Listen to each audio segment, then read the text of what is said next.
Bonjour très chers frères agriculteurs et agricultrices. Ce matin, nous allons parler d'un autre type de ravageur que j'ai rencontré dans mes pépinières. Ce ravageur-là, je vous rappelle, il est très vorace, très vorace. Lui, quand il est dans tes pépinières, c'est facile de le reconnaître parce que il coupe les pépinières et puis il va dans son truc qu'on appelle dans son antre avec les feuilles. Mais avant de continuer dessus, je tiens à renouer ceci avec vous. Et cherchez d'abord le royaume et la justice de Dieu, et toutes choses nous seront données par-dessus tout.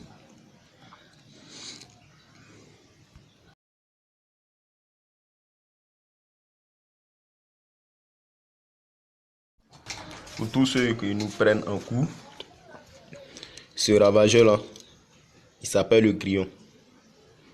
Il y en a plusieurs espèces que je n'ai pas pu avoir à portée de main. Mais il y a 7 espèces-là au moins que Dieu m'a permis d'avoir par sa grâce. Et j'espère que c'est suffisant pour faire cette vidéo. Quand nous, par exemple, faisons les pépinières, c'est selon un chiffre bien placé que nous faisons. Durant peut-être pour ce carré comme ça, j'ai besoin de tel nombre de pieds, tel nombre de pieds. Et quand on fait les pépinières, du moins c'est à ça qu'on s'attend. Et grande est notre surprise quand on vient et qu'on constate que certains plants disparaissent et que d'autres sont là. Et au fur et à mesure, ils disparaissent. Et puis nous ne savons pas à quoi nous avons affaire. Parce que je vous répète, ce ravageur-là, il ne va pas venir se montrer à vous pour dire, bon, c'est moi qui détruis, c'est moi qui détruis. Il est bien dans son antre, il s'installe dans la pépinière, il ne va pas loin, il s'installe au milieu de la pépinière. Et il vient, il coupe les plants. C'est ça sa nourriture du moins. Parce qu'il a les mandibules bien conçues pour ce genre de trucs d'activité, pour détruire, ravager. Comment l'éviter? Mais avant de l'éviter, il faut d'abord savoir son mode d'action, comme je venais de dire. Il est un herbivore, la famille des gridés, qui aime beaucoup les tentes pépinières. Pour ces pépinières de cet âge-là, non, ce type d'insecte-là, avec cette taille, ne peut pas s'attaquer à ces pépinières.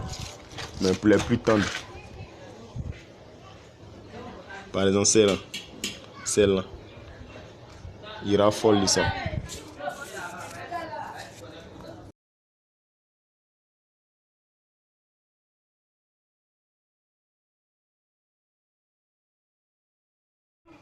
La première fois que j'étais en contact avec ça, il y avait affaire à ces grillons-là. Au fait, j'avais fait une pépinière et puis les feuilles disparaissaient. C'était une pépinière que j'avais fait en terre. Les feuilles disparaissaient jour et nuit. Je ne savais pas, mais pourquoi les feuilles tombent, tout ça. Et bon, comme je savais que les escargots n'aimaient pas le sel, mais je ne pouvais pas utiliser le sel sur mes plants. Pourquoi?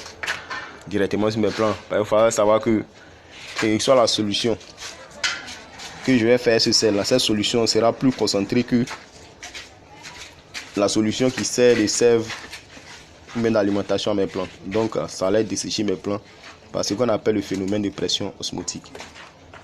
Donc j'ai fait une autre expérience où il n'y a pas trop de sel, mais l'ammonium par exemple. Je savais aussi que les escargots détestaient fortement l'ammonium. Donc j'ai essayé avec l'ammonium.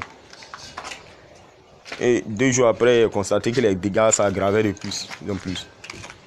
Donc comme ça, j'ai dû cette fois-ci utiliser des insecticides. Nous savons tous, les insecticides sont synthétisés à partir de bactéries. Et synthétisés, du moins c'est une erreur. Les insecticides contiennent des bactéries. Insecticides, c'est quoi? Ce sont des bactéries qui ciblent les insectes et les tuent. Donc comme ça, j'ai pulvérisé les insecticides.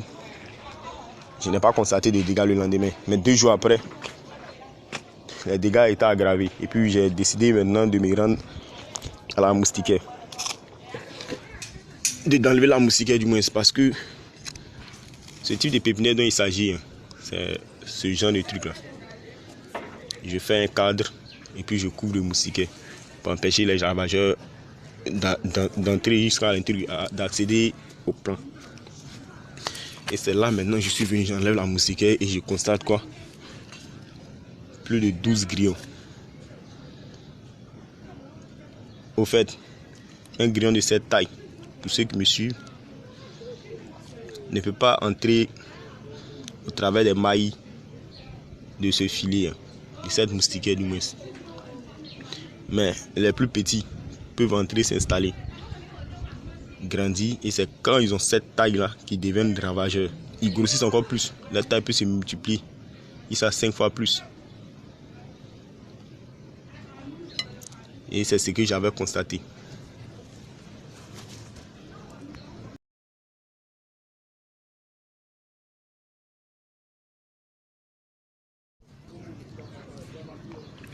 Alors, très chers agriculteurs, agricultrices, il serait préférable de connaître les ravageurs auxquels nous sommes exposés, ceux qui sont contre l'avancée de notre projet. Et à tout ça là aussi, il y a beaucoup de paramètres en agriculture. Il y a peut-être la température aussi, les trucs, mais au départ, tu n'as pas les pépinières, tu ne peux pas planter. Que ce soit dans un champ que tu as brûlé, ces ravageurs sont aussi présents. Ils sont présents et ils attendent quoi? Pour l'instant, pendant les saisons sèches, ils sont enfuis. Ils attendent les premières pluies pour sortir. Eux, on ne peut pas savoir à quel niveau de profondeur ils sont, parce qu'ils creusent les tunnels dans le sol. Ils peuvent creuser même un tunnel et puis sortir par le bas de ça. Mais j'ai tenu à faire toujours ce genre de pépinière, parce que quoi, nous sommes en saison sèche. Et peut-être j'espère que le temps que les pluies reviennent, les plants ont déjà grandi. Ce sont des pépinières que j'ai fait il y a 4 jours. J'ai mis beaucoup de terre dessus. Parce que j'arrose avec un arrosoir. Et je ne veux pas que la terre quitte. Mais pour ce qui concerne ces ravageurs-là, je vous dis, ils sont très voraces. Pour l'instant, je n'ai pas trouvé de solution naturelle pour les éliminer.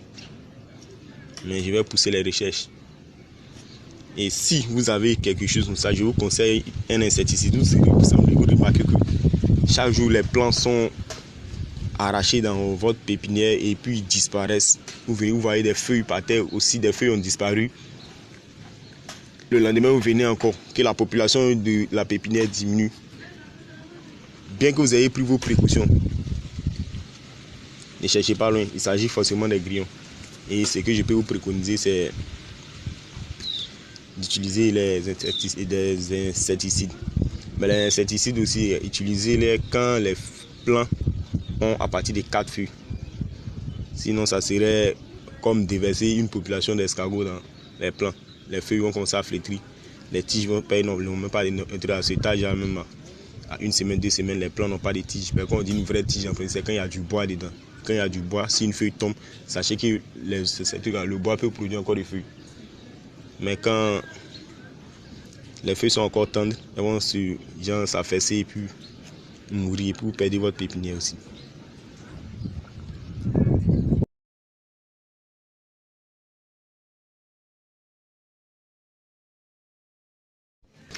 Dans les prochaines vidéos, nous parlerons aussi de plusieurs types de qu'on appelle de ravageurs auxquels sont confrontés les agriculteurs et agricultrices. Nous dirons les moyens de lutte, les moyens de protection aussi. Mais juste après cette vidéo là, je vais faire une vidéo où je vais ces gens témoignant de moi mes péricultures au sol.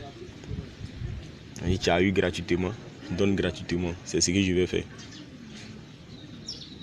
Je vais vous présenter mes cultures au sol et puis après cette vidéo, je vais vous parler des top dressing que j'utilise pour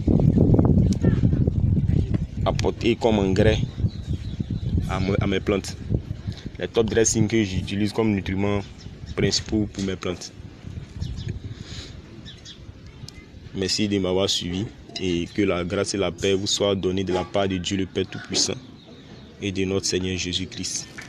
sur ce, que Dieu vous fasse la grâce d'atteindre les prochaines vidéos, de sorte à ce que vous utilisez les résultats de cette vidéo ici et vous les mettiez en pratique sur votre exploitation. Demeurez bénis. A plus pour une prochaine vidéo.